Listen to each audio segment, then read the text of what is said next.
karena Rabu mengisi ya di kegiatan legal discourse. Pengennya kemarin kita ganti di hari yang lain, ternyata nggak dapat. Jadi kita secara daring. Nah, yang lain silakan dibuka kameranya dulu.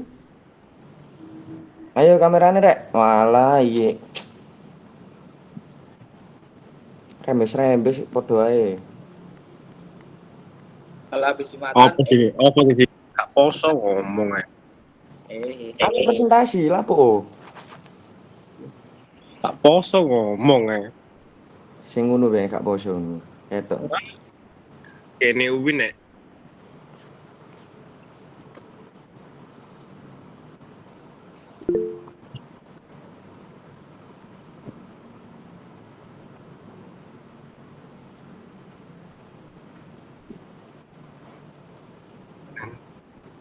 Oh, Tony kenapa raise hand Tony? oh, niku Pak kepetek. Ya, sebelum kita mulai, marilah kita mulai perkuliahan kita hari ini dengan bacaan basmalah. Bismillahirrahmanirrahim. Semoga perkuliahan kita berjalan dengan lancar. Nah, teman-teman semuanya, minggu lalu kita belajar tentang apa? Tentang kekuasaan kehakiman ya.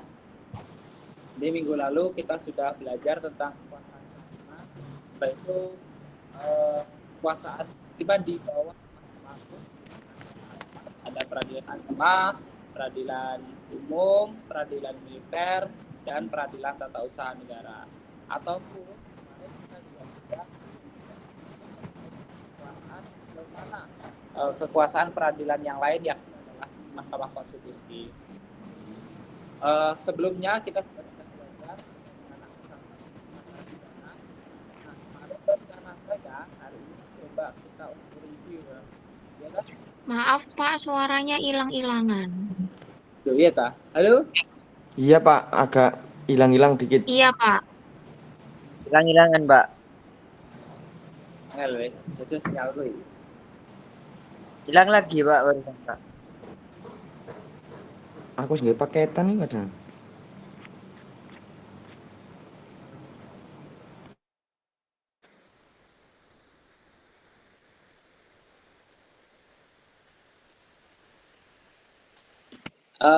Sekarang aman enggak? Halo?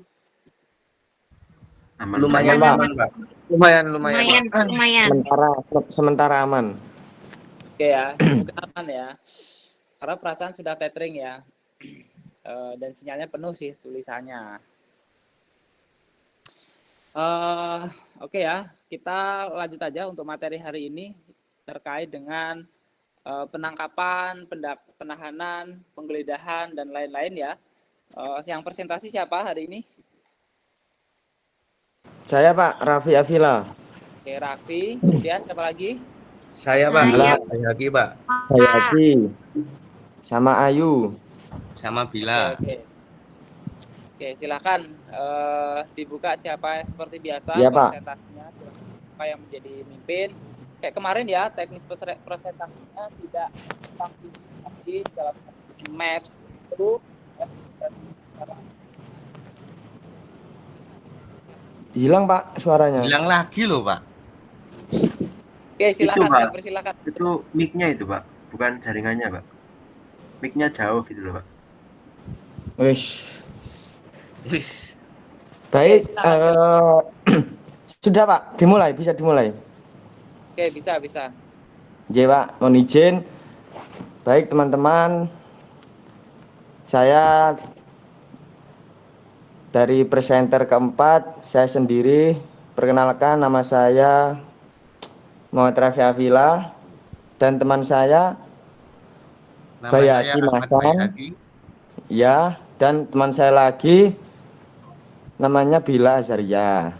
Dan yang satunya lagi namanya Mbak Ayu Ananda. Baik, terima kasih. Untuk materi yang pertama saya akan menjelaskan tentang penangkapan. Halo, timnya ada yang bisa bantu share screen?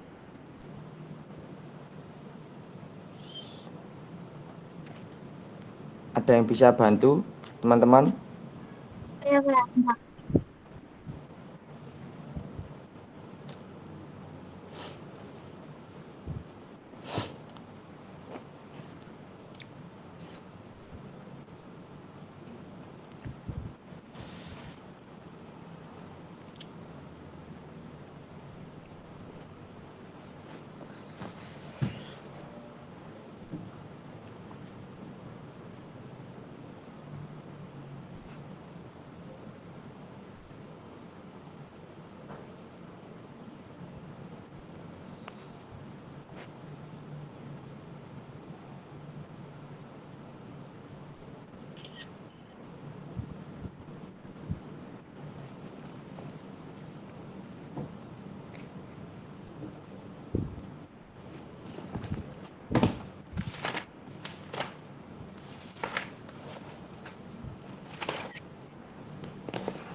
Monggo Mas Raffi. Sudah. Oh, J. Baik, saya akan menjelaskan tentang materi penangkapan. Sebelumnya, konsep penangkapan pada umumnya merujuk pada tindakan atau proses menangkap atau menahan seseorang atau sesuatu lah. Biasanya oleh otoritas atau pihak yang berwenang seperti polisi atau penegak hukum. Jadi konsep ini seringkali terkait dengan konteks hukum atau keamanan, di mana penangkapan dilakukan untuk tujuan tertentu, seperti untuk pencegahan kejahatan atau penegakan hukum atau pengamanan masyarakat, dan juga itu bisa untuk pembatasan tindakan kriminal.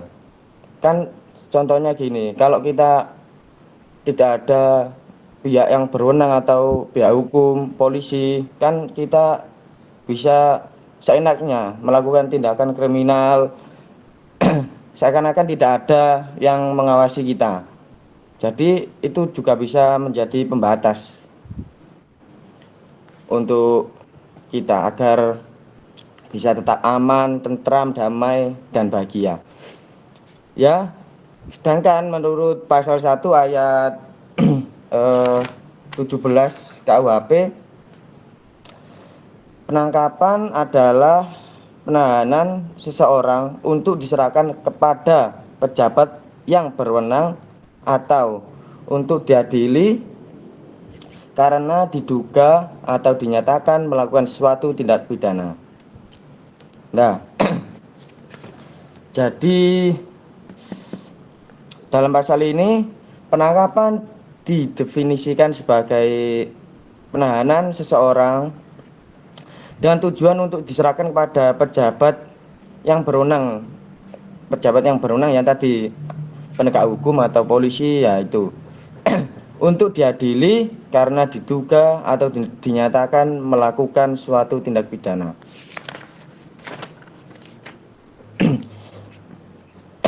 Nah, sebelum mendalami terlalu jauh penangkapan, ada juga beberapa hak yang dimiliki oleh individu yang ditangkap, terutama dalam konteks hukum pidana. Yang pertama adalah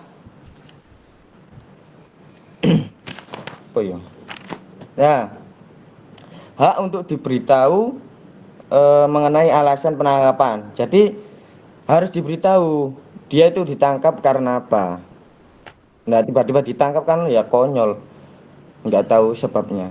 Nah, individu yang ditangkap berhak untuk diberitahu mengapa mereka ditangkap dan atas dasar apa penangkapan itu dilakukan. Nah, jadi kan biar nggak lucu gitu tiba-tiba ditangkap kan. Yang kedua, hak untuk mengetahui haknya. Jadi hak apa saja yang mereka punya gitu.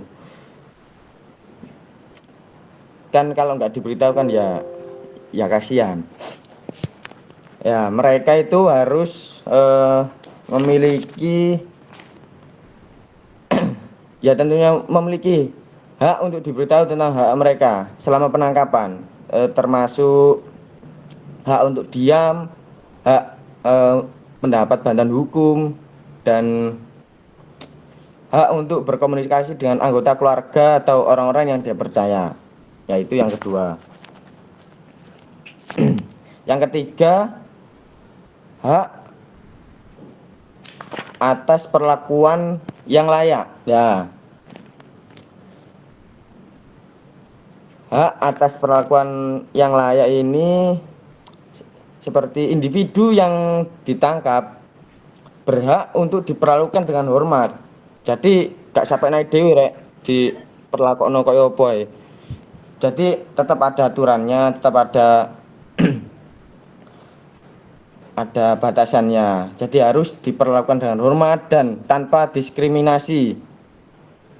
Dan mereka juga tidak boleh disiksa atau diperlakukan dengan cara yang tidak manusiawi gitu, atau merendahkan martabat mereka. Jadi ya nggak seenaknya dewi. Ada batasan-batasannya ya seperti tadi. Yaitu yang ketiga. Sekarang yang keempat, hak untuk mendapatkan bantuan hukum. Jadi mereka juga berhak untuk mendapatkan bantuan hukum. Contohnya seperti gini, seperti pengacara gitu, pengacara. Jadi mereka juga berhak mendapatkan itu tentunya. Jadi mereka memiliki hak untuk mendapatkan bantuan dari seorang pengacara atau penasihat hukum untuk memberikan nasihat atau perlindungan, ya, agar juga bisa mengarahkan gitu. Kemudian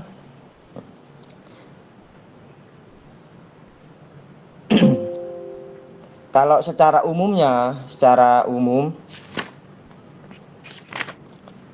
konsep penangkapan melibatkan tindakan menahan seseorang atau suatu tujuan tertentu yang dapat bervariasi tergantung tujuan tertentu. Ya, dapat bervariasi pada konteksnya, ya tergantung konteksnya gitu, baik dalam konteks hukum, keamanan, ilmu pengetahuan, atau bidang lainnya.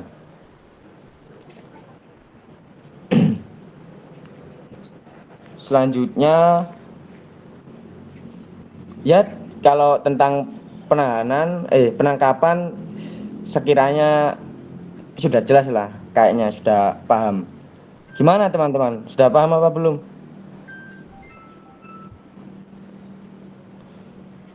Waduh, kan harus jawab. Mungkin sudah sedikit paham Mas, karena penangkapan itu juga hal umum kan, sering Ya, banyak kita itu. temui Ya, di berita-berita itu. Iya. Ya, intinya Mungkin kalau dasarnya kalau- mungkin ya gimana? sudah sedikit paham Mas. Betul sekali.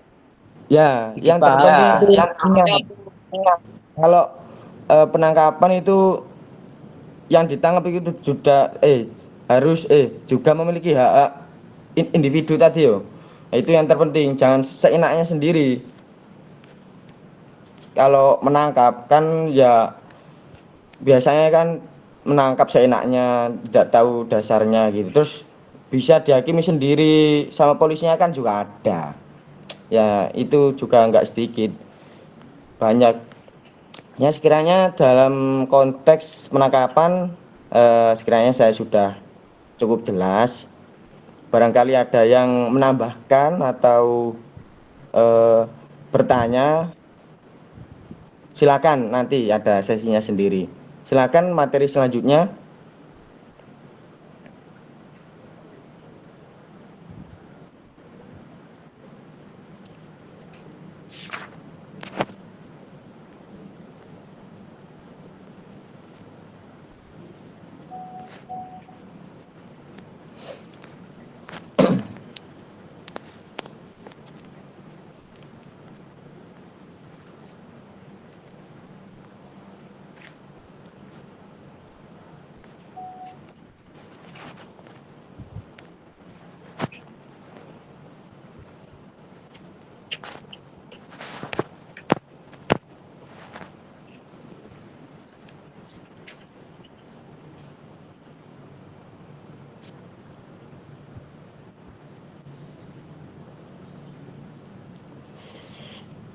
Baik, selanjutnya saya akan menjelaskan terkait konsep penahanan. Jadi konsep penahanan ini diatur dalam pasal 1 angka 21 KUHP. Di situ disebutkan bahwa penahanan ialah penempatan tersangka atau terdakwa di suatu tempat tertentu oleh penyidik atau penuntut umum atau hakim dengan penetapannya dalam hal serta menurut cara yang diatur dalam undang-undang. Jadi penahanan ini seperti pengekangan terhadap seseorang. Kemudian yang berwenang melakukan penahanan ialah penyidik, penuntut umum serta hakim. Lalu penahanan ini hanya bisa dilakukan jika sudah dikeluarkannya surat perintah dimulainya penyidikan. Lalu setelah dikeluarkan, atau bisa disebut dengan SPDP. Setelah dikeluarkannya SPDP ini, maka dikeluarkannya surat perintah penahanan. Jadi sebelum adanya surat perintah penahanan ini, seseorang itu tidak bisa langsung ditahan seenaknya saja. Lalu penahanan ini dilakukan setelah atau sedang dilakukannya proses penyidikan, penuntutan maupun proses pemeriksaan dalam persidangan. Nah, disebutkan dalam pasal 21 ayat 1, seseorang ini bisa ditahan jika diduga keras melakukan tindak pidana dan mempunyai 2 alat bukti yang cukup. Sesuai dengan ketentuan putusan MK nomor 21 tahun 2014 dinyatakan bahwa seseorang ini bisa ditahan jika ada bukti permulaan yang cukup sebagaimana diatur dalam pasal 184 KUHP. Alat bukti yang sah itu ada 5, yaitu saksi, ahli, surat petunjuk, dan keterangan terdakwa. Nah, untuk minimal alat bukti ini ada 2 alat bukti permulaan. Jadi sebelum adanya 2 alat bukti tersebut, seseorang tidak bisa ditahan. Kemudian ada pula syarat subjektif dan syarat objektif. Nah, yang untuk syarat subjektif ini diatur dalam pasal 21 ayat 1 sama seperti tadi. Nah, syarat ini merupakan timbulnya kekhawatiran. Nah, kekhawatiran ini sifatnya subjektif karena yang khawatir ini hanya penyidik. Dan khawatir ini ada 3 macam. Yang pertama, khawatir akan tersangka atau terdakwa ini melarikan diri, merusak atau menghilangkan alat bukti, dan mengulangi perbuatan. Kemudian, untuk yang syarat objektifnya diatur dalam pasal 21 ayat 4. Seseorang ini bisa ditahan jika melakukan tindak pidana, percobaan, maupun memberi bantuan dalam tindak pidana. Dalam hal pidana ini diancam pidana lebih dari 5 tahun.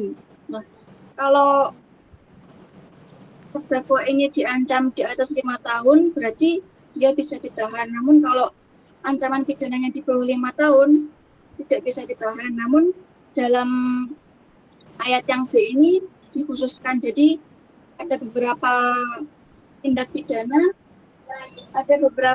pidana yang dikhususkan, yaitu ya seperti yang disebutkan dalam pasal 21 yang B. Jadi nanti teman-teman bisa baca sendiri ya di situ.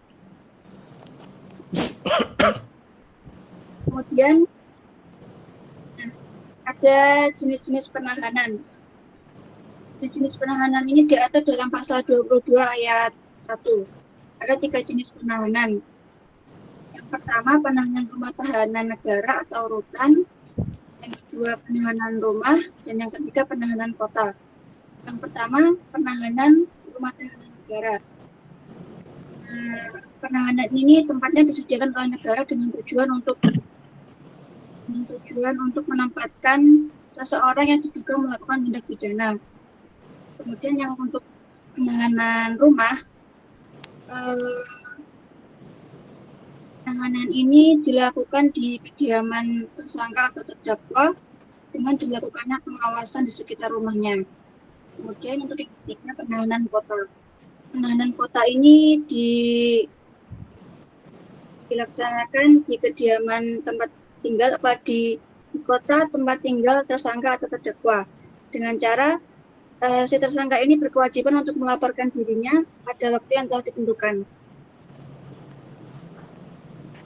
Perlu diketahui juga untuk penahanan ini dalam pasal 122 KUHP disebutkan bahwa setelah dilakukannya penahanan ini dalam hari itu juga tersangka atau terdakwa harus langsung dilakukan pemeriksaan, karena tujuan awal dalam penahanan ini adalah untuk mempermudah proses penahanan. Jadi para penyidik tidak boleh semena-mena menahan tersangka atau terdakwa lama-lama di tempat tersebut. Kemudian penahanan ini juga ada batasan waktunya, jadi tidak boleh lama-lama. Dan untuk batasan waktunya ini diatur dalam pasal 24 sampai 29 KUHP. Jadi untuk ketentuannya teman-teman bisa membaca di pasal 24 sampai 29 KUHP.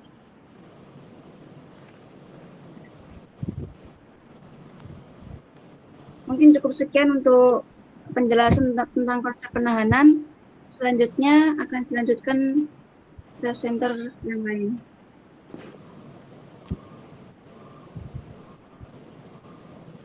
Asik.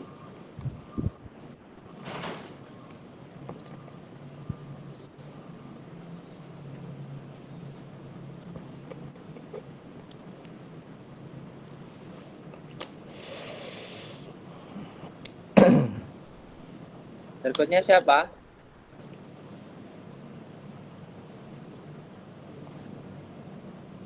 Mas Bayaki atau Mbak Bila? Silakan. Mbak Bila dulu. Saya, bentar Pak, belum muncul main mappingnya.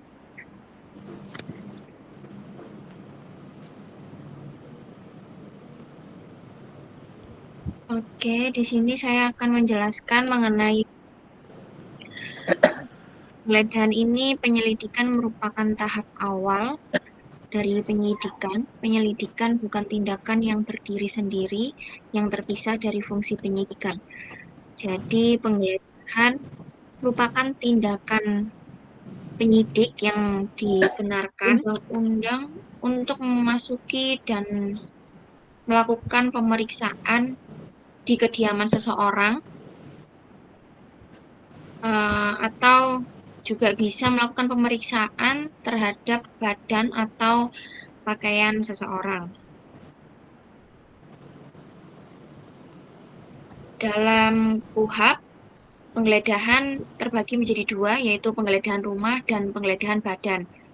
Penggeledahan rumah yakni tindakan yang dilakukan penyidik untuk memasuki rumah, baik yang tempatnya tertutup, dengan tujuan melakukan pemeriksaan, penyitaan, dan penangkapan. Tentunya hal ini harus sesuai dengan aturan KUHP. Untuk selanjutnya penggeledahan badan, yakni tindakan yang dilakukan penyidik terhadap pemeriksaan badan atau pakaian dari tersangka. Tujuannya yakni mencari benda yang diduga dibawa atau disembunyikan di badan tersangka. Seperti itu. Penggeledahan juga memiliki tata cara yang telah diatur dalam pasal 33 KUHP, yakni diantaranya pertama, penyidik yang melakukan penyidikan dengan cara penggeledahan harus disertai surat izin dari Ketua Pengadilan Negeri. Terus yang kedua, melalui perintah tertulis dari penyidik, maka petugas kepolisian Republik Indonesia dapat memasuki rumah dari tersangka. Yang ketiga, ketika memasuki rumah, wajib adanya 2 orang saksi. Harus disetujui oleh tersangka dan penghuni.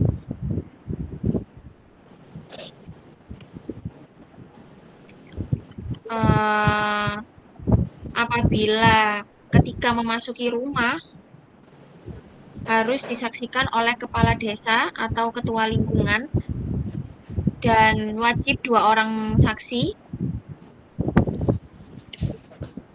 dengan catatan apabila tersangka atau penghuni menolak hadir ketika dilakukannya penggeledahan. Selanjutnya, setelah memasuki atau menggeledah rumah yang jangka waktunya 2 hari, maka diwajibkan adanya berita acara dan sebagainya. Hal ini bertujuan untuk disampaikan kepada pemilik atau penghuni rumah yang bersangkutan. Pasal 33 ayat 1 KUHP juga menjelaskan bahwa penggeledahan dilakukan dengan adanya surat izin dari Ketua Pengadilan Negeri setempat. Hal ini bertujuan sebagai penjamin hak asasi seseorang atas rumah kediamannya dan upaya penggeledahan tidak disalahgunakan oleh penyidik.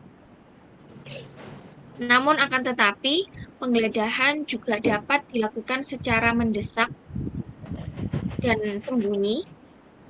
Hal ini diatur dalam pasal 34 KUHP, yakni dengan syarat apabila penyidik bertindak secara mendesak, tentunya perlu melakukan terlebih dahulu tanpa adanya surat izin. Hal ini diperbolehkan tanpa mengurangi pasal 33 ayat 5. Penyidik dapat melakukan penggeledahan pada diantaranya halaman rumah tersangka yang menjadi tempat berdiam. Syarat yang kedua, tersangka yang menempati setiap tempat tinggal atau yang menjadi tempat tinggal dari tersangka tersebut, meskipun itu bukan di kediaman aslinya. Untuk selanjutnya, yakni di tempat terjadinya tindak pidana dan adanya berkas terkait dengan melakukannya tindakan pidana. Selanjutnya, yakni di tempat penginapan atau tempat umum lain. Untuk syarat selanjutnya, yakni mengenai surat, buku, dan tulisan yang terdapat di kediaman, penyidik tidak diperkenankan untuk menyita apabila benda tersebut tidak ada hubungannya dengan tindak pidana. Akan tetapi, apabila surat atau tulisan tersebut diduga sebagai alat untuk melakukan tindak pidana, maka perlunya persetujuan dan wajib lapor kepada Ketua Pengadilan Negeri setempat. Hal ini demi penyidik dapat memperoleh persetujuannya itu. Sekian penjelasan mengenai penggeledahan. Selanjutnya akan dilanjutkan oleh Mas Bahai Haki.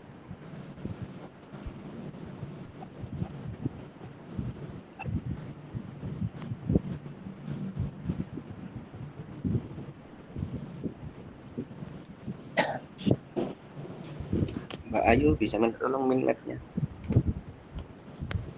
Sebentar.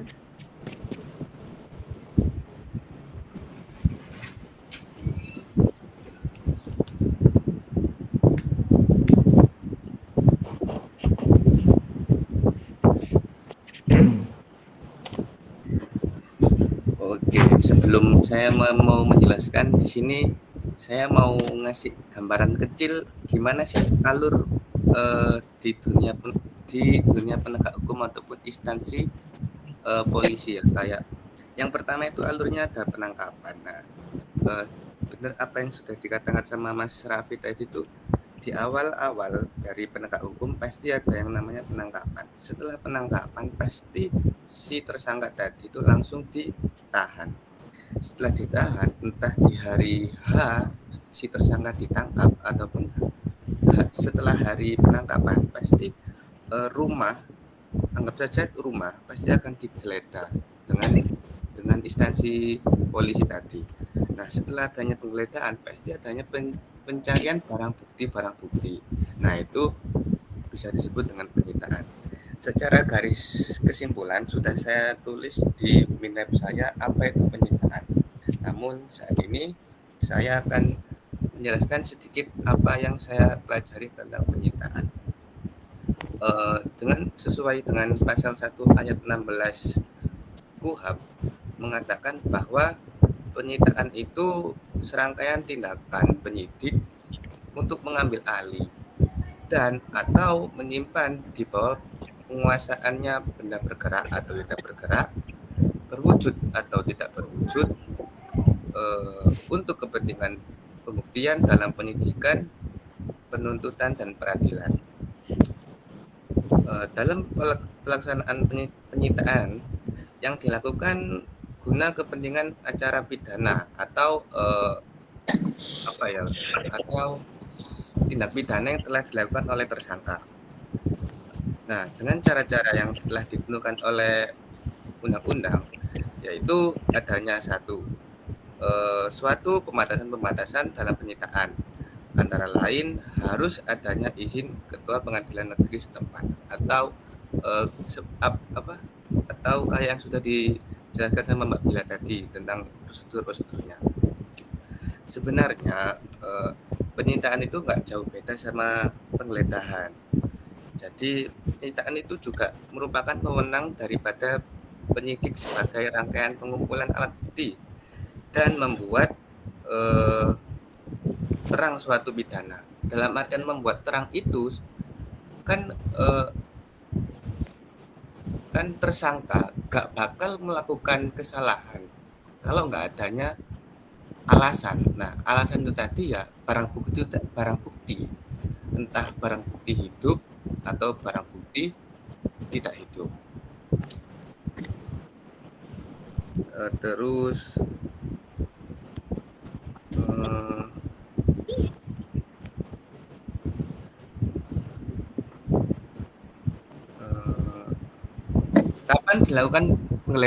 kapan dilakukannya penyitaan atau penggeledahan? Secara simpel tadi saya sudah mengatakan bisa dilakukan penggeledahan serta penyitaan di waktu penangkapan atau penahanan tersangka di hari H atau setelah dilakukannya sidang atau mediasi antara antara polisi ataupun instansi hukum dengan si tersangka. Jika menemukan kejanggalan-kejanggalan, berarti tidak langsung di hari penangkapan si tersangka, bisa hari setelahnya atau hamin seminggu atau setelah hari penangkapan itu tadi. Sebenarnya walaupun tidak diatur kapan bolehnya dilakukan penggeledahan dan penyitaan secara tersurat dalam KUHP, untuk menjawab sebenarnya kita itu bisa kembali kepada tujuan yang telah dilakukan, upaya-upaya paksa penggeledahan atau penyitaan, dan semata-mata untuk dalam rangka membuat terang suatu kejanggalan dalam suatu perkara si tersangka tadi.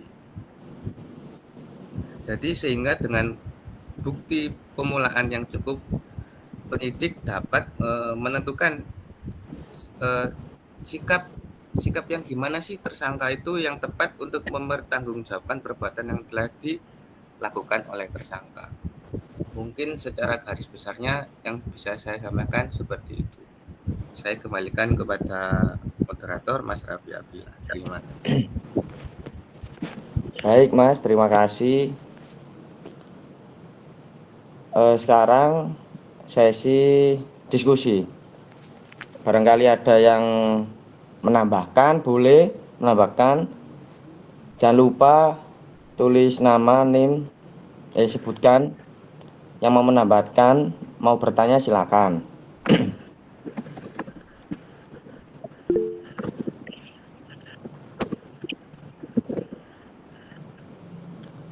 Brian Saifuddin, silakan Mas. Pertanyaannya. Saya mau tanya ke bagian materi yang penangkapan. Nah, iya Mas. Bapak ya. Jadi di proses penangkapan itu sebelumnya itu harus ada surat perintah terlebih dahulu atau nggak usah? Jadi langsung lakukan penangkapan ini ya pihak berwenangnya. Terus kalau misalnya butuh surat penangkapan itu apa nggak bikin proses penangkapannya jadi tertunda gitu. Jadi yang tersangkanya bisa mungkin lari duluan atau pindah kota atau pindah luar negeri gitu Mas. Iya Mas. Terima kasih Mas Brian. Iya. Selanjutnya.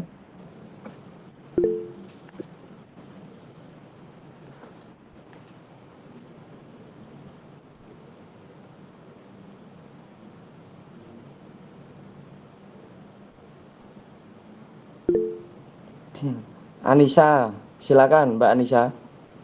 Pertanyaannya.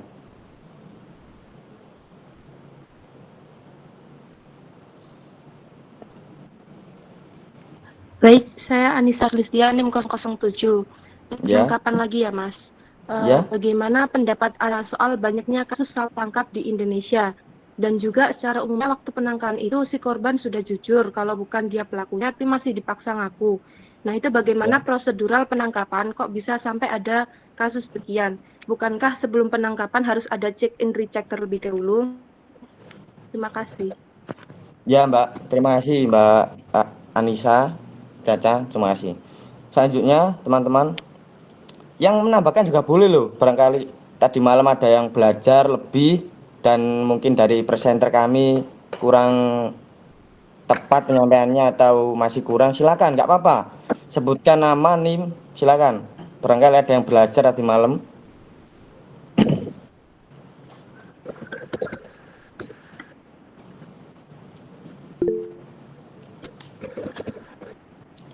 Mbak, siapa ini? Mbak Afifah, silakan Mbak Afifah. Baik, perkenalkan nama saya Afifah. Izin bertanya, Ya.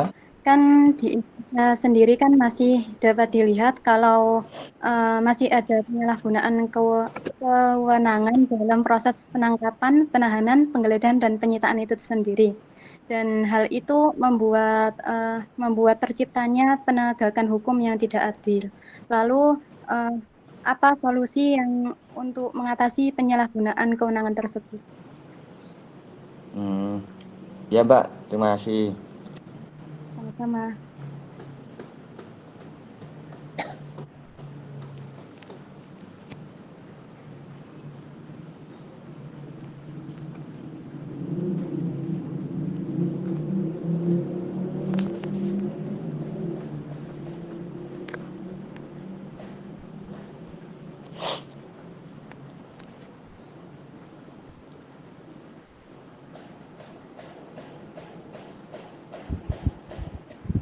Sudah 3 pertanyaan ya Mas Raffi. Kira-kira kita buka berapa pertanyaan Mas Raffi? Ya, mungkin 4 dulu lah atau 5. 4 dulu. Ya silakan Satu Mas orang lagi Nurul. berarti ya. Silakan yang mau bertanya. Ya.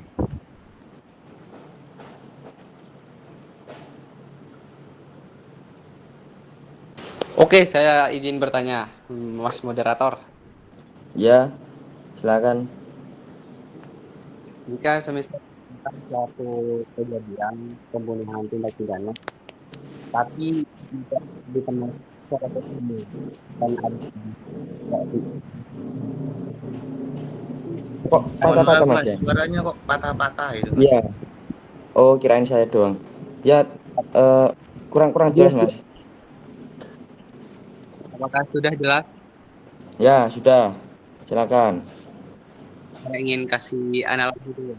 Misalkan ini ada suatu kejadian ditemukan suatu pembunuhan, orang yang terbunuh, tapi tidak ditemukan siapa yang membunuh. Terus ada tuduhan kalau si A yang membunuh, misalnya yang terbunuh si B. Nah, Ya. itu misalnya di pemeriksaan, apakah ada limitasi di situ di dalam pemeriksaan. Terus misalkan tidak ditemukan bukti kalau dia yang membunuh, apakah itu bisa dijelaskan? Saya kaitkan dengan asas in criminalibus probationis dedem lite clariore.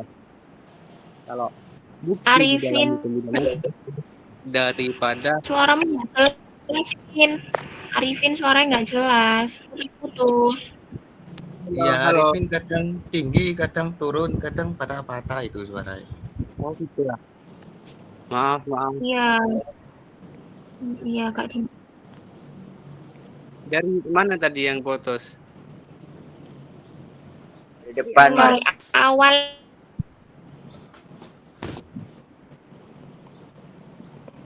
Mungkin sempat kedengar dikit Mas tentang itu yang pembunuhan tapi tidak ditemukan siapa yang membunuh kan.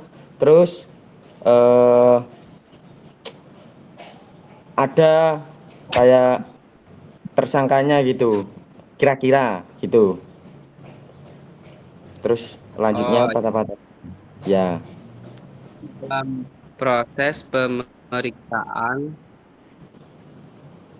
itu tidak ditemukan bukti yang jelas di situ. Kalau Ya. si A yang membunuh. Setelah itu, apakah ada limitasi di dalam pemeriksaan tersebut? Terus jika tidak ditemukan bukti yang jelas, apakah si tertuduh itu bisa dari Bentar persangkaan Mas, bentar, Mas. Patah-patah lagi Mas.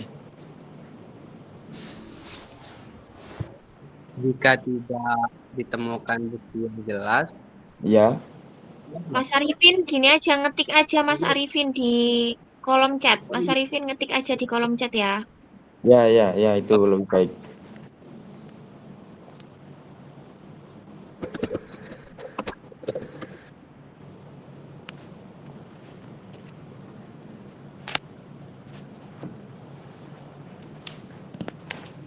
Itu ya Mas Raffi Afila pertanyaannya.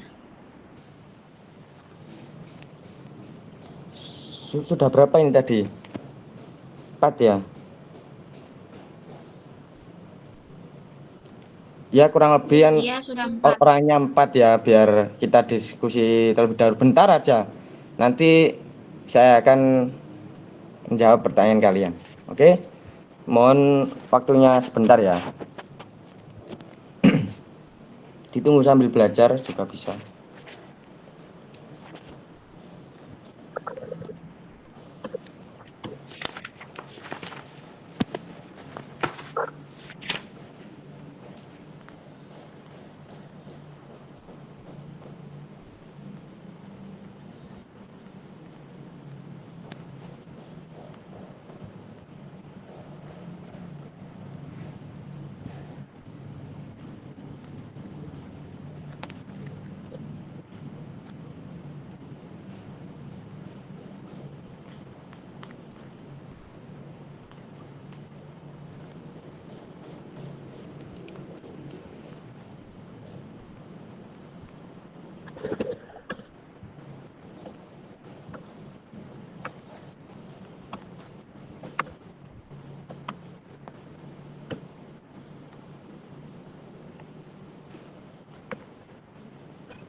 Yuk, dijawab. Sudah?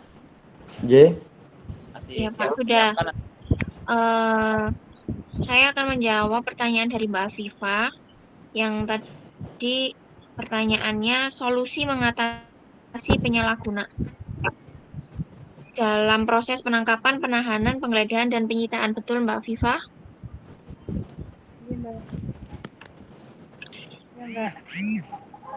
Jadi ada beberapa solusi yang menjadi pertimbangan dalam dalam mengatasi masalah yang menjadi penyalahgunaan kewenangan, yakni perlunya penegakan hukum yang transparan. Dengan hal ini memberikan penyediaan informasi yang jelas kepada masyarakat tentang hak-hak mereka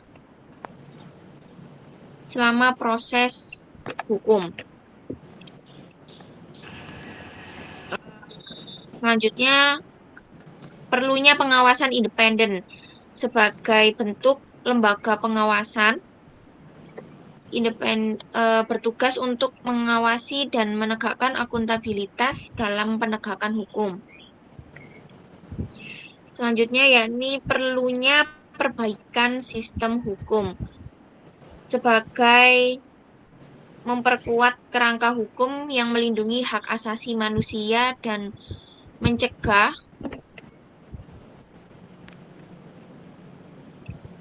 penyalahgunaan kewenangan. Selanjutnya yakni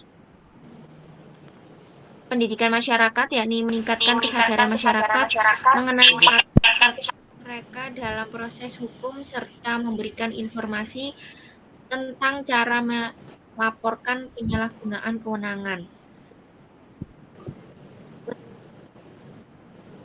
Perlunya pembentukan mekanisme pengaduan. Dengan pembentukan mekanisme pengaduan yang efektif bagi masyarakat sebagai melaporkan penyalahgunaan kewenangan dan memperoleh kompensasi yang adil. Dan yang terakhir, adanya sanksi yang tegas. Memastikan bahwa aparat penegak hukum yang melakukan penyalahgunaan kewenangan dikenai sanksi yang sesuai, termasuk pemecatan dan penuntutan secara hukum.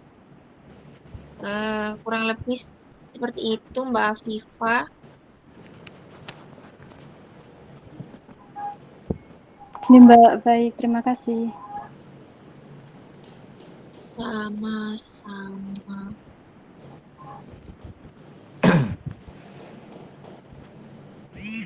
Baik, saya akan menjawab pertanyaannya Mas Brian. Ya, Mas Brian. Halo, Mas Brian. Dengar? Mas. Dengar. Apakah sebelum terjadinya proses penangkapan harus ada surat perintah terlebih dahulu ya? Gitu ya tadi ya? Ya. Jadi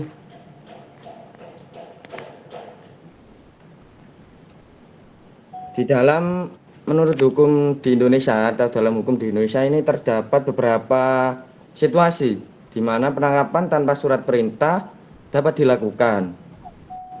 Salah satu dasarnya adalah pasal berapa tadi? Pasal 18 Undang-Undang Nomor 8 Tahun 1981 tentang hukum acara pidana yang menyatakan penangkapan tanpa surat perintah dapat dilakukan ketika seorang tertangkap tangan melakukan tindak pidana atau ada bukti yang cukup. Nah, harus ada bukti yang cukup untuk menunjukkan bahwa seorang yang melakukan tindak pidana yang diancam dengan ancaman hukuman penjara 5 tahun atau lebih, ya itu.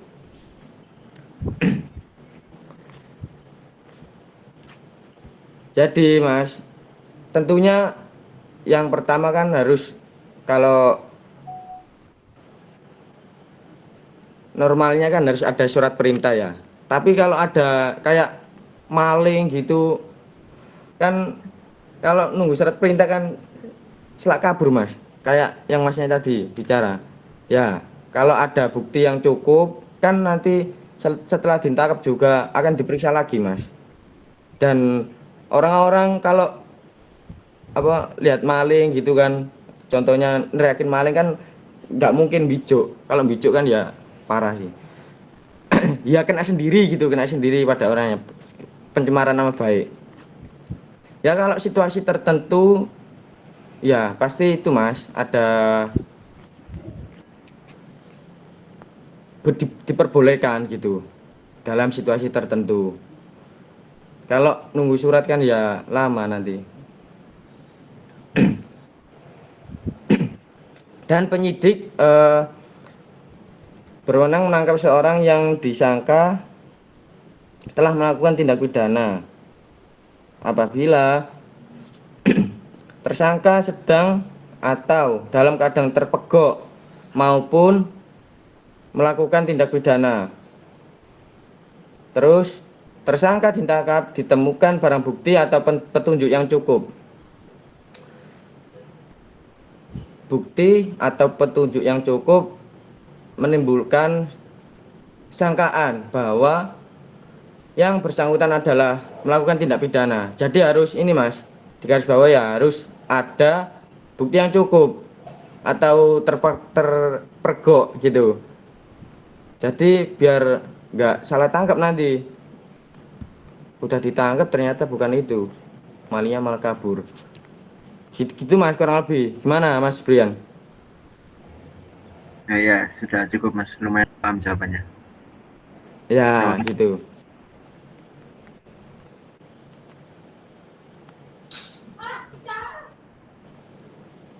Selanjutnya saya akan menjawab pertanyaan dari Mbak Caca. Jadi pertanyaannya, bagaimana dalam proses penangkapan jika seseorang yang ditangkap itu mengaku tidak bersalah, itu ya? Iya tadi kurang lebih. Jadi kan sebelumnya kalau penegak hukum itu sebelum melakukan penangkapan pasti mempunyai bukti yang cukup. Jadi kan tidak boleh asal-asalan juga. Jadi seseorang ditangkap ini juga belum tentu bersalah gitu kan. Kan dalam hukum ada asas praduga tak bersalah. Jadi belum tentu orang yang ditangkap ini bersalah sebelum adanya putusan pengadilan. Jadi nanti waktu di proses pengadilan si tersangka ini bisa membuktikan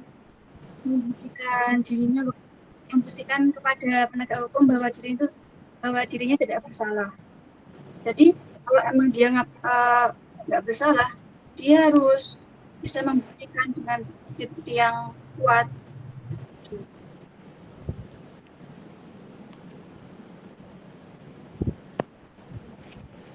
Gimana Mbak Caca?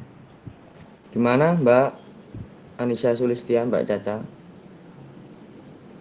Tapi ada kasus di Jembrana itu seorang pengrajin kayu divonis dibui sih 7,5 bulan. Kan sebelum dibui itu udah ada sidang, udah dibuktikan juga. Tapi ternyata pas udah 7,5 bulan itu dia terbukti tidak bersalah. Terus bagaimana kok bisa sampai dia tuh udah tahap dibui kok istilahnya salah tangkap gitu loh.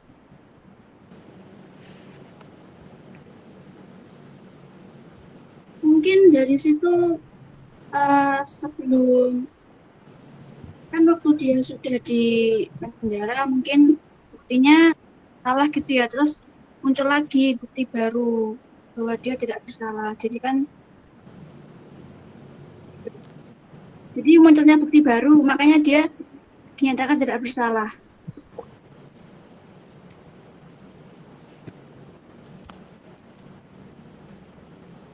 Terus kalau gitu gimana dong Mbak, kan udah ngambil hak kebebasannya selama 7,5 bulan. Apakah ada kompensasinya atau bagaimana?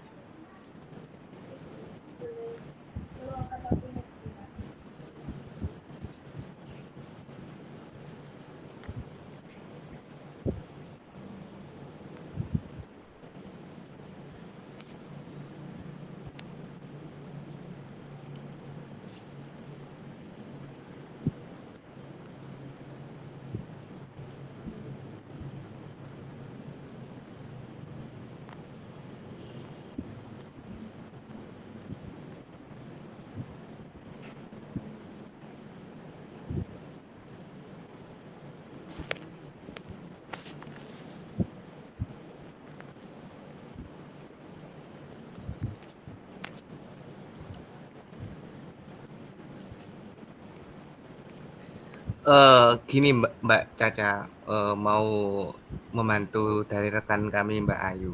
Nah, mungkin dari beberapa sanggahan ataupun penyampaian yang bisa dikatakan Mbak Caca barusan, mungkin dari kami berempat itu masih belum cukup paham dan andil buat menjelaskan. Mungkin nanti bisa ada tambahan lebih pasti dan lebih jelasnya dari Bapak Bagus sendiri. Mungkin kami masih bisa menjawab apa yang sudah dijawab sama Mbak Ayu barusan. Mungkin untuk lebih jelasnya, lebih fixnya, lebih bagusnya ya mungkin nanti disampaikan sama Bapak dosen tersebut. Mungkin begitu. Gimana Mbak Caca? Baik, terima kasih Mas Mbak atas Oke. jawabannya. Oke, selanjutnya saya akan menjawab pertanyaan terakhir ya dari Mas Arifin. Untuk pertanyaannya, apakah ada limitasi di dalam pemeriksaan jika tidak ditemukan bukti yang jelas dan apakah proses penangkapan masih bisa diteruskan? Gini Mas, untuk secara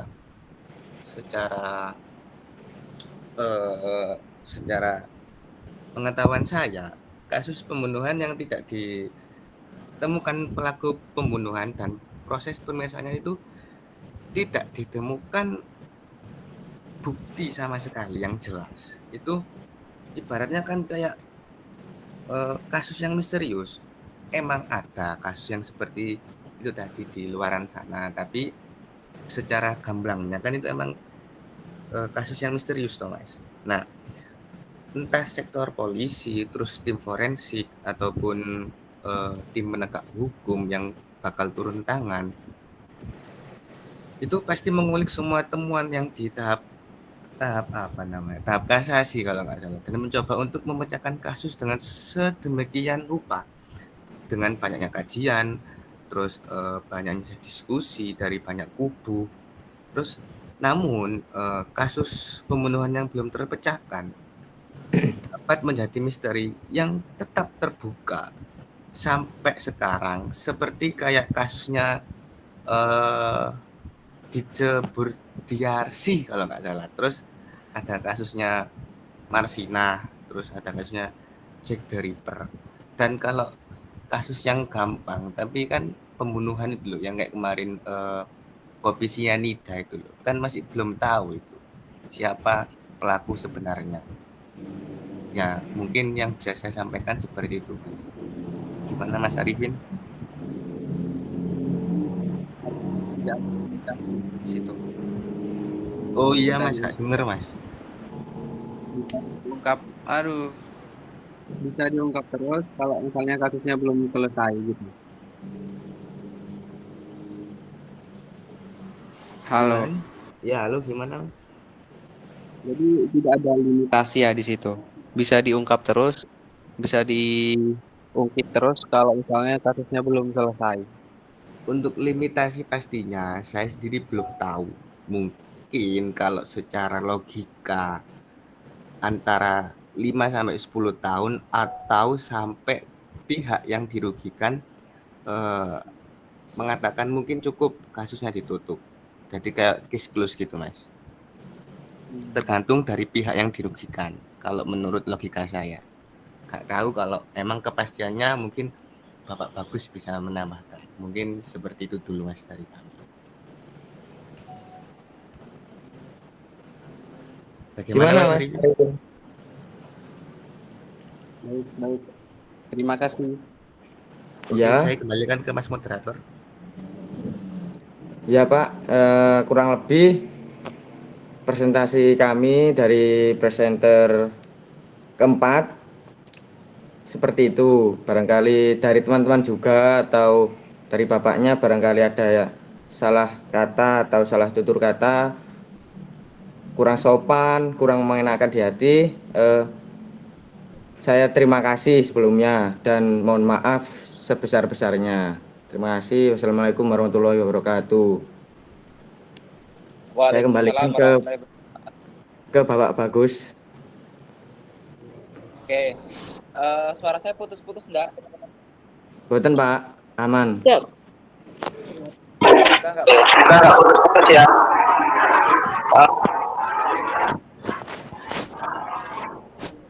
Mbak Nurul Arifin di mute.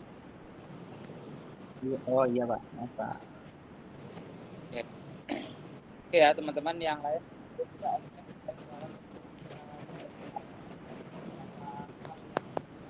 Hilang lagi Pak suaranya, mohon maaf. Nggak jadi nampak. Iya Pak, hilang lagi Pak. Mohon maaf Pak, hilang lagi suaranya.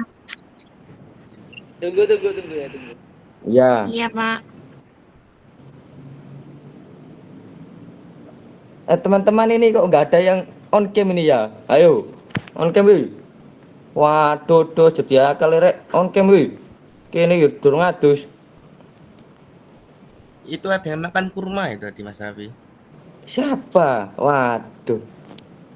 Ya, nanti kalau bapaknya datang harap harus on cam semuanya ya. Biar tahu kita ini, biar nggak iri-irian nanti teman-teman itu, kasihan.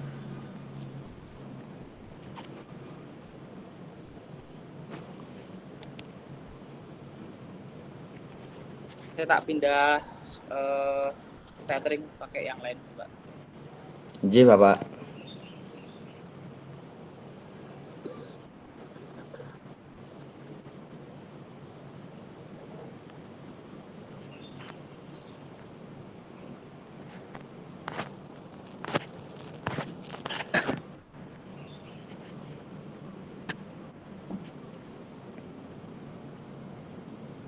Oke, ini sekarang putus-putus nggak?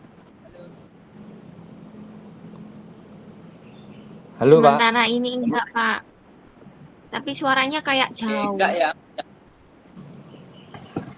Ya wis, suara aku tak tutup nang. Aman Oke. ya? Aman. Oke, kita coba ya teman-teman beberapa hal terlebih dahulu terkait dengan beberapa pertanyaan teman-teman, cukup menarik beberapa pertanyaannya, dan saya berharap kalau di kelas tidak aktif ya, di kelas itu aktif diskusinya tidak cukup. Maaf Pak, hilang. Nah, pertama tadi Pak. Halo Pak, hilang lagi suaranya Pak. Itu mic-nya itu Pak. Pak, yang bagi Pak. Suaranya jauh, Pak. ini pakai laptop, ini masa laptop saya angkat. Ya ayo, waduh rek. Ini kalau kayak gini udah dengar belum? Udah. Mendingan lah Pak, mendingan. Oke ya, semoga tidak hilang-hilang ya. Ya. Pertama teman-teman, tadi ada beberapa hal pertanyaan yang harus kita clearkan terlebih dahulu, karena kita belajar itu simultan, belajar kita pelan-pelan, tapi nanti pasti satu ya. Nah tadi pertanyaan itu kompleks, tapi bagaimana kalau misalnya seseorang itu ternyata tidak bersalah tapi sudah menjalankan hukuman pidana dan sebagainya, siapa kira-kira yang disalahkan, jadi sudah sampai pada tahapan pidana. Nah teman-teman, pertama tadi ada pertanyaan dengan apakah boleh seseorang yang melakukan tanpa disertai dengan surat perintah penangkapan, ya, sudah benar dan baik ya. Jadi ada konsep yang namanya tertangkap tangan ya. Jadi konsep tertangkap tangan. Pada prinsipnya teman-teman, penegak hukum itu ketika tidak melakukan penangkapan itu kan penetapan sementara waktu ya, seseorang. Penangkapan kemudian penangkapan kemudian sampai dengan pembinaan itu bagian dari proses hukum atau penegakan hukum yang melanggar hak asasi manusia. Dan prinsipnya hukum pidana itu ditegakkan dengan melanggar hak asasi manusia orang lain. Ya, oleh karena itu teman-teman, seseorang atau penegak hukum yang tidak melakukan penangkapan pada prinsipnya, pada dasarnya harus disertai dengan surat perintah penangkapan. Jadi kalau misalnya penyelidik tidak melakukan penangkapan, harus ada surat perintah penangkapan dari penyelidik. Ya, prinsipnya tidak. Tapi hukum kita juga memberikan pengecualian pengecualian tertentu. Pengecualiannya apa? Dalam konsep tertangkap tangan. Ya, konsep tertangkap tangan itu ada 4 hal. Salah satunya apa? Misalnya seseorang setelah melakukan tindak pidana dan itu diketahui langsung oleh penyidik atau penyelidik misalnya, atau penegak hukum. Maka penegak hukum yang hadir ketika itu tanpa disertai surat perintah penangkapan tidak bisa melakukan penangkapan. Tadi dikatakan misalnya ini ada polisi sedang berjaga di lampu merah, kemudian ada pencopetan maling-maling. Kan nggak mungkin polisinya misalnya ini kamu pelarian dulu nanti surat perintah penangkapan. Nah, dari situ ya. Jadi sesaat setelah ya dilakukannya suatu tindakan pidana, penegak hukum bisa melakukan penangkapan tanpa disertai dengan surat perintah penangkapan. Ya, tapi konteksnya teman-teman dalam waktu 1x24 jam harus diserahkan kepada penyidik. Penyidik akan mengeluarkan yang namanya surat perintah penangkapan. Gitu ya. Jadi pada prinsipnya memang harus disertai dengan surat penangkapan. Tapi dalam kondisi-kondisi tertentu, surat perintah penangkapan pun ketika tidak ada, penegak hukum boleh melakukan surat penangkapan. Itu yang pertama. Yang kedua, tadi juga ada pertanyaan terkait dengan apakah kemudian seseorang yang telah menjalani pidana bertahun-tahun ternyata ditemukan bukti baru dan dia tidak bersalah. Bagaimana pertanyaan jawabannya tentang salah tangkap, gitu ya? Nah, Iya, Pak. Prinsipnya teman-teman ada yang namanya di dalam hukum acara pidana itu yang namanya pra-peradilan. Yang pra-peradilan, ya. Jadi pra-peradilan itu ya seseorang atau berkas perkara ya sebelum masuk kepada pengadilan ya, berkas perkara sebelum masuk kepada pengadilan termasuk saat ini ketika penangkapan, kemudian penegakan, penindakan, ini adalah proses daripada penegakan hukum acara pidana pada tahap pra-peradilan, maksudnya pada tahap pra-pemeriksaan persidangan. Ya, kalau kemarin di awal kita mempelajari bangunan hukum acara pidana itu ada 3 tahap. Dan satu adalah sebelum masuk persidangan yang kita pelajari hari ini dan kemarin itu adalah sebelum masuk persidangan. Ya, karena setelah dakwaan dari jaksa penuntut umum kita akan masuk pada tahap persidangan, pemeriksaan sampai terakhir putusan. Nanti setelah putusan maka akan ada eksekusi putusan. Karena di sana adalah upaya hukum dan lain sebagainya. Nah, besok kita akan mempelajari mekanisme pra-peradilan. Pra-peradilan itu apa, Pak? Upaya bagi tersangka, misalnya dia salah tangkap, dia salah tahan, dia salah digeledah, atau dia disita barang bukti dia tidak bersalah. Maka dia bisa melakukan upaya yang namanya pra-peradilan. Ya, pra-peradilan di majelis hakim di pengadilan tertentu itu yang sedang menangani. Nah, pra-peradilan itu apa? Dia akan menangani proses peradilan kita tidak masuk pada pokok acara. Clear ya? Jadi tidak masuk kepada pokok substansi daripada tindakan yang dilakukan. Ya, sehingga kemudian apa? Misalnya seseorang salah tangkap, dia seharusnya pra-peradilan. Pak, saya sudah salah tangkap ini, tapi konteksnya saya tidak salah, tidak melakukan kegiatan itu. Nah, itu bisa dilakukan sebelum pra-peradilan. Oke ya, itu ya, ya. Nah, nanti kalau misalnya pra-peradilan itu kemudian diterima oleh majelis hakim, jadi pra-peradilan itu ada banyak objeknya, teman-teman. Ada 7 objek pra-peradilan. Nanti teman-teman bisa juga baca di putusan Mahkamah Konstitusi. Salah satunya adalah salah tangkap, salah penanganan, dan lain sebagainya. Nah, kalau misalnya pra-peradilan itu ternyata benar, seseorang yang tidak melakukan tindakan pidana, tapi dia proses pidana, salah satunya adalah salah tangkap, dia akan mendapatkan ganti kerugian dan rehabilitasi. Ya. Ya, iya, Pak. Yang diberikan oleh hukum apa? Ganti kerugian, baik secara kerugian material ataupun secara verbal, serta rehabilitasi. Rehabilitasi itu apa, Pak? Rehabilitasi itu adalah perbaikan nama baik. teman-teman, seseorang yang ditahan itu, ya, seseorang yang melakukan kejahatan pidana, para dasarnya pasti dia ditahan. Kenapa Pak? Dia tadi biar tidak menghilangkan alat bukti, biar dia tidak kabur. Seseorang yang ditahan kan nama baiknya kan ini ya tercederai. Ya. Misalnya dia nggak bersalah, ternyata ditangkap dengan konsistensi, misalnya juga melakukan kasus, ternyata tapi dia bukan dia gitu. Akhirnya kan nama baiknya itu menjadi jelek. Nah, nanti konsekuensinya apa? Dia akan mendapatkan rehabilitasi, perbaikan nama baik. Ya. Oke, jadi upaya pertama terkait dengan kesalahan terhadap salah tangkap dan penahanan tidak akan berkelanjutan, dia bisa dilakukan mekanisme namanya peradilan. Satu. Yang kedua, sebenarnya di dalam sistem hukum pidana kita itu memang prinsipnya adalah ultimum remedium. Hukum pidana itu digunakan sebagai jalan terakhir dalam penegakan hukum. Oleh karena itu, kalau teman-teman tidak belajar hukum perdata, hukum pidana itu ada namanya dakwaan. Jadi sebelum tuntutan, ya, itu nanti dibuktikan terlebih dahulu. Misalnya, dakwaan yang diberikan oleh jaksa penuntut umum itu tidak dakwaan tunggal, tapi dakwaan alternatif. Ya. Dakwaan alternatif itu dua pasal yang didakwakan oleh terdakwa.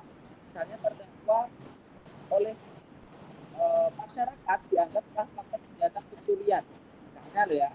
Nah, tapi ternyata berdasarkan penyidikan yang dilakukan oleh penyidik, berkas yang diterima penuntut umum itu cenderung kepada pencurian atau penggelapan, ya misalnya.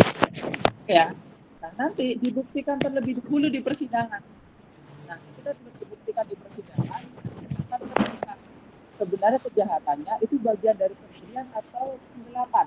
Nah, nanti tuntutan daripada jaksa penuntut umum setelah penyidikan itu akan satu pasal, kira-kira pasal pencurian atau pasal penggelapan. Sesuai pembuktian tadi. Ya, karena ingat teman-teman kemarin di awal, pidana itu adalah kebenaran yang dicari adalah kebenaran material, bukan kebenaran formil.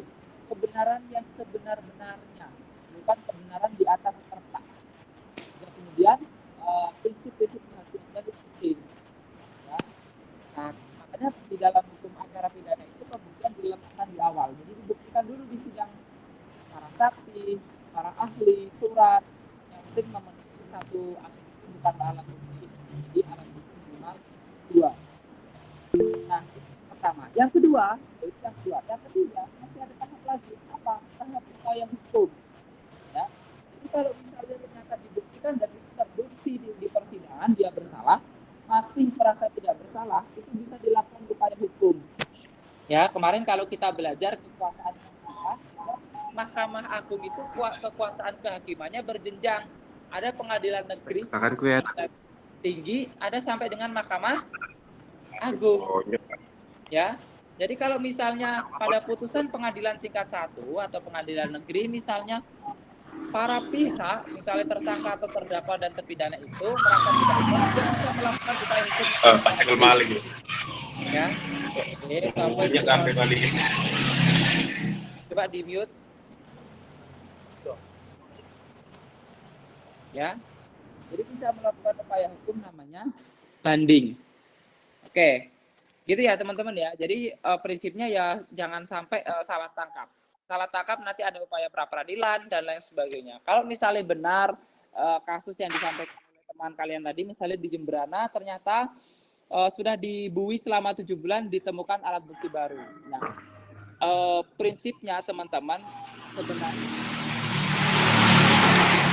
ya dari banding, kasasi, ya sampai dengan tabanet turu ini.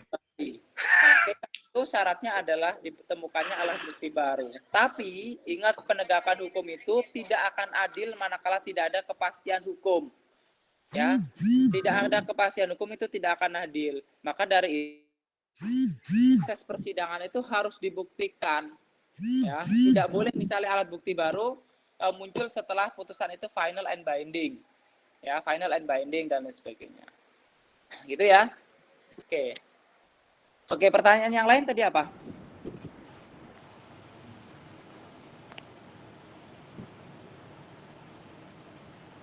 Pertanyaan yang lain?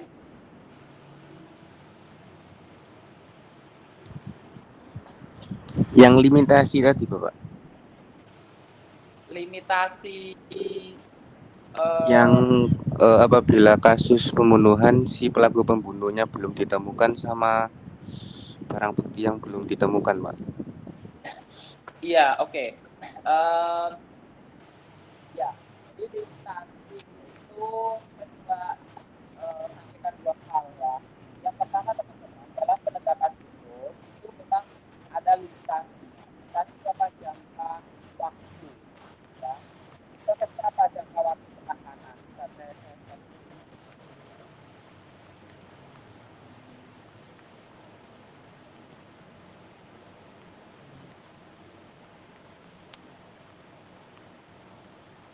ini kelihatan ini? Kelihatan, Pak. Nah, ini ya kemarin kita belajar salah satu asas ya, katakan bahwa peraturan cepat, sederhana dan biaya ringan. Nah, cepat, sederhana dan biaya ringan itu paradigmanya yang dibangun adalah harus ada limitasi waktu. Karena kenapa saya sampaikan, ketika tidak ada kepastian hukum, tidak akan menimbulkan keadilan. Nah, oleh karena itu penegakan acara pidana itu juga harus ada limitasi waktu. Bayangkan teman-teman, seseorang kalau misalnya ditahan ya tanpa adanya proses yang berlanjut, itu kan seseorang akan tercederai. Ya, itu yang pertama. Dan teman-teman juga harus ingat bahwa masa penahanan pertama itu akan masa penahanan keseluruhan ya pertama itu akan dikurangi dari seluruh masa hukuman. Misalnya ditahan itu dari pemeriksaan awal sampai dengan putusan ternyata membutuhkan waktu 2 bulan. Hukuman hakim 3 bulan, maka dia hanya menjalani hukuman dalam waktu satu bulan. Ya, dia akan menjalani hukuman dalam waktu 1 bulan. Kenapa, Pak? Karena sejak penahanan itu hak seseorang itu akan tercederai. Yang pertama. Nah, limitasinya kemudian di sisi ini. Seseorang akan ditahan penyidik paling lama 20 hari dan dapat diperpanjang oleh penuntut umum paling lama 40 hari. Ya. Nah, ingat catatannya, dalam ketentuan batas waktu sebagaimana dimaksud di atas, para pihak harus mengeluarkan tersangka dan atau terdakwa demi hukum. Jadi kalau semua waktu ini sudah terpenuhi tapi tidak selesai, tidak cukup alat bukti dan lain sebagainya, ya harus dikeluarkan. Apa? Demi hukum. Ya, nggak boleh berlama-lama sesuai dengan limitasi waktu yang telah disesuaikan atau diatur di dalam suatu peraturan perundang-undangan. Oke ya, clear sampai sini ya. Ini adalah limitasi waktu yang pertama. Limitasi waktu yang kedua adalah kaitannya dengan upaya hukum. Nah, upaya hukum itu juga ada limitasi waktu. Misalnya hari ini adalah sidang penetapan putusan hakim. Nah, nanti akan diberikan limitasi waktu. Saudara memiliki waktu 7 kali 24 jam, ya misalnya 7 hari, untuk melakukan upaya hukum. Jika saudara merasa tidak puas terhadap putusan hakim. Nah, itu juga limitasi waktu. Ya, jadi prinsipnya ada limitasi waktu. Itu yang pertama, yang pertama dan kedua. Yang ketiga, ada limitasi waktu dengan bahasa adalah daluarsa. Pernah dengar daluarsa, teman-teman? Ya, jadi ada daluarsa di dalam hukum acara pidana itu ada daluarsa. Termasuk itu sudah diakomodir di KUHP yang baru. Misalnya hukuman penjara dengan 3 tahun daluarsanya berapa tahun, 5 tahun berapa tahun gitu. Kalau tidak salah itu ada jenjangnya ya. Berdasarkan apa? Berdasarkan lamanya hukuman itu. Ya, kalau tidak salah misalnya ancamannya 5 tahun daluarsanya 3 tahun. Kemudian 7 tahun berapa tahun naik gitu ya. Ya, jadi ada daluarsa, tidak daluarsa terhadap suatu kejahatan itu dibawa ke persidangan atau tidak. Nanti daluarsa pun berbeda dengan asas retroaktif, non retroaktif, kaitannya dengan kehadiran suatu hukum pidana. Oke. Yang lain ada lagi?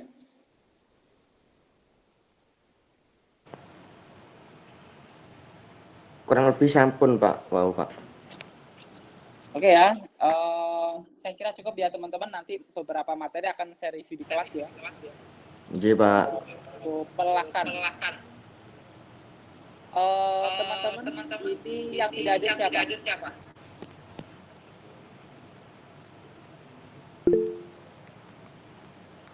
Afifah, silakan. Izin bertanya. Untuk minggu itu bagaimana ya? Masih ada bisa Oke. Ya. Minggu depan kelas yang lain masuk atau tidak? Rata-rata libur, Pak. Rata-rata Libur, itu Pak.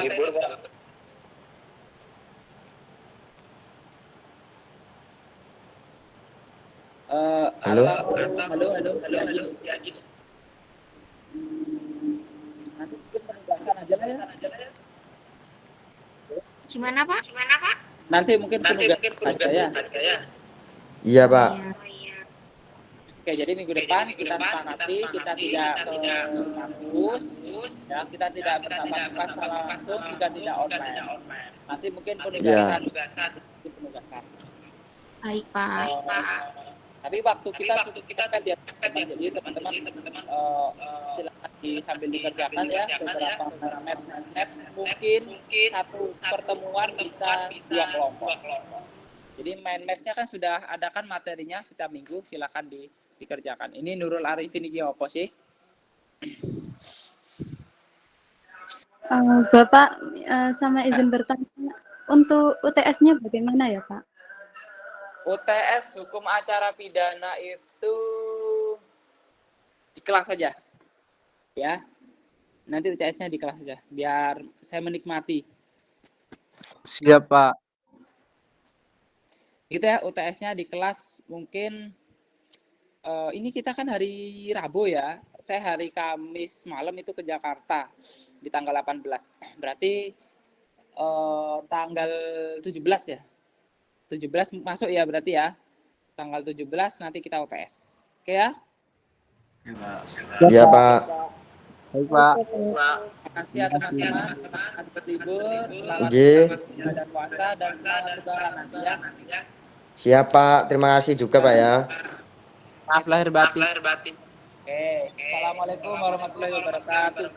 Waalaikumsalam warahmatullahi wabarakatuh. Waalaikumsalam warahmatullahi wabarakatuh.